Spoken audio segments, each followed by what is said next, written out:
Hello students, कैसे हैं आप लोग। तो श्री राम एजुकेटर्स के प्लेटफॉर्म पे मैं विकास सिंह आप सभी लोग का स्वागत करता हूं। तो स्टूडेंट, आज की इस वीडियो में हम देखने वाले हैं क्लास 11th का एक और इम्पॉर्टेंट डेरिवेशन जो कि है equation of continuity. Student, class 11th के लिए हमने एक प्लेलिस्ट तैयार किया जिसमें क्लास 11th के सारे इंपॉर्टेंट डेरिवेशन हम एक ही प्लेलिस्ट में अभी स्टूडेंट अभी एक ही प्लेलिस्ट में अरेंज कर रहे हैं। तो उस प्लेलिस्ट को भी आप डिस्क्रिप्शन से चेक कर सकते हैं। स्टूडेंट, उसी प्रोसेस में ये हमारा 26 डेरिवेशन है, 26वां डेरिवेशन है। इससे पहले हमने 25 डेरिवेशन क्लास 11th के लिए किए हैं, तो आप वहां से उसको चेक कर सकते हैं। अगर आप हमारे कंटेंट्स को सिस्टमेटिक वे में देखना चाहते हैं स्टूडेंट, तो आप हमारे ऐप को भी डाउनलोड कर सकते हैं जिसमें ये सब सारे कंटेंट फ्री में अवेलेबल है और एक सिस्टमेटिक मैनर में अवेलेबल है। तो चलिए स्टूडेंट, आज के अपने इस वीडियो को शुरू करते हैं। तो स्टूडेंट, आज के इस वीडियो का जो टॉपिक है वो है इक्वेशन ऑफ कंटिन्यूटी।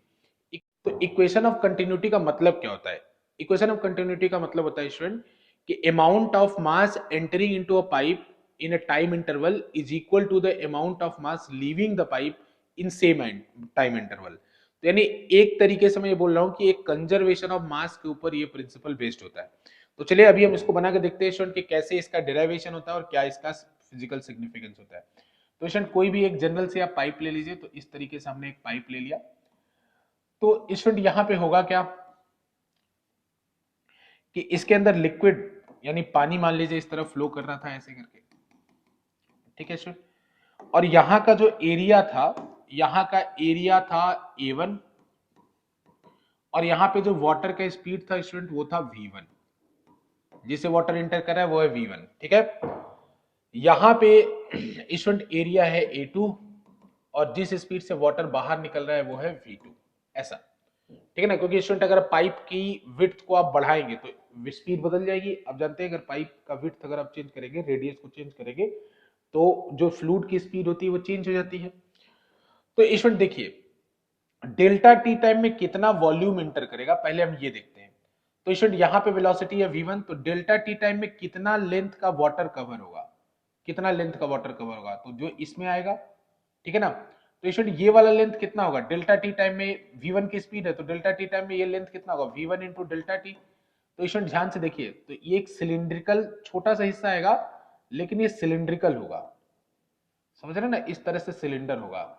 इस सिलेंडर का जो लेंथ है वो V1 डेल्टा टी है और इसका जो एरिया है वो A1 है, ठीक है स्टूडेंट। तो इस सिलेंडर का वॉल्यूम कितना होगा जो कि इंटर कर रहा है? तो स्टूडेंट, वॉल्यूम का क्या फॉर्मूला होता है? वॉल्यूम ऑफ ए सिलेंडर का फॉर्मूला होता है पाई आर स्क्वायर एच। तो पाई आर स्क्वायर होता क्या है? जो इस फॉर्मूले में पाई आर स्क्वायर एच है, पाई आर स्क्वायर है क्या? वो ढक्कन का एरिया है, जो सिलेंडर है उसके ढक्कन का एरिया है, यानी उसका क्रॉस सेक्शनल एरिया है। तो उसका क्रॉस सेक्शनल एरिया स्टूडेंट, तो volume entering in pipe in delta t time, in delta t time किसके इक्वल होगा ये? तो स्टूडेंट, ये होगा A1 into V1 into delta T. क्योंकि डेल्टा टी के बराबर एक समझ सकते हैं ना, वो पिल्स जैसे टिकिया होती है ना, उस शेप का पानी ऐसे मान लीजिए इंटर किया, तो ये तो इंटर करेगा। अच्छा स्टूडेंट, अगर ये तो वॉल्यूम है, अगर इसको हमें मास निकालना है, तो स्टूडेंट अगर आपको पता है कि मास इक्वल टू कितना होता है? Density into volume.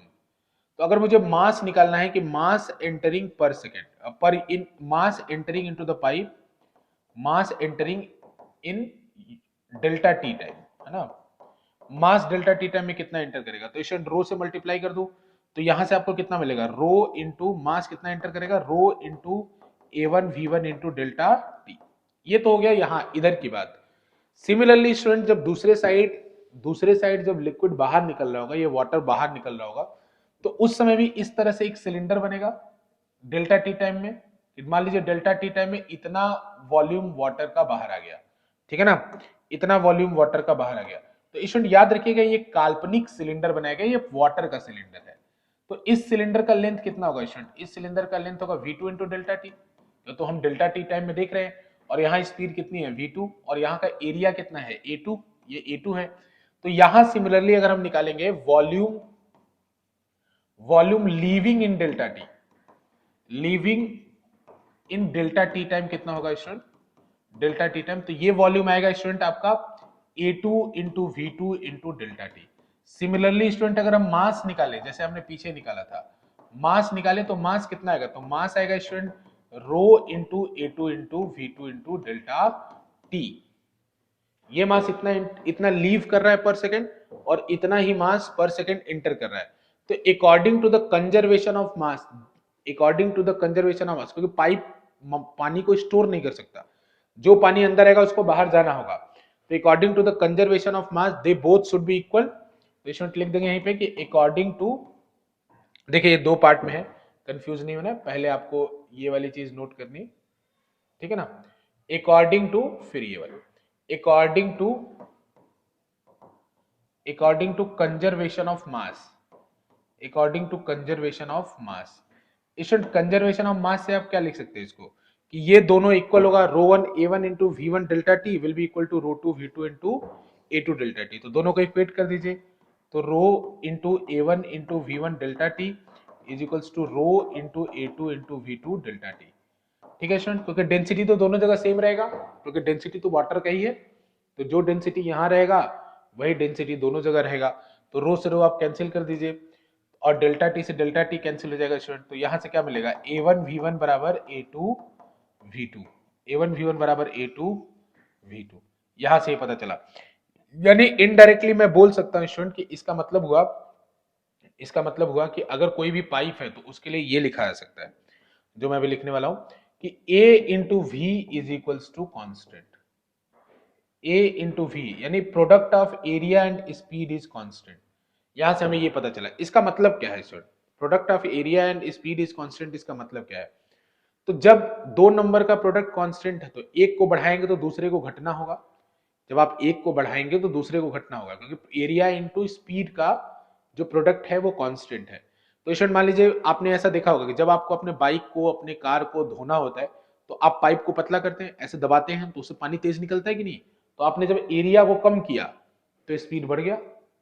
यही चीज बताता है इक्वेशन ऑफ कंटिन्यूटी, कि किसी भी पाइप के लिए जो एरिया इंटू स्पीड का प्रोडक्ट है वो कांस्टेंट है। जितना कम एरिया होगा अगर पाइप है, उसका एरिया आप कम करते जाएंगे, उस स्पीड उतनी बढ़ती जाएगी। तो ये रियल लाइफ में भी हमने इसको देखा है। तो ये छोटा सा डेरिवेशन था स्टूडेंट जो हमने इक्वेशन ऑफ कंटिन्यूटी पे किया। इसमें याद रखना है क्वेश्चन पूछा था इसका डेरिवेशन का भी, और साथ ही साथ स्टूडेंट ये भी पूछा था कि किसके ऊपर बेस्ड है। तो ये बेस्ड है कंजर्वेशन ऑफ मास पे, ठीक है ना। तो उम्मीद करता हूँ स्टूडेंट ये छोटा सा वीडियो आपको पसंद आया होगा। आप हमारे ऐप को भी डाउनलोड करें और साथ ही हमारे चैनल को भी सब्सक्राइब जरूर करें। इसी तरह से अच्छी वीडियोज आपको उस पर मिलती रहेंगी। बहुत बहुत धन्यवाद।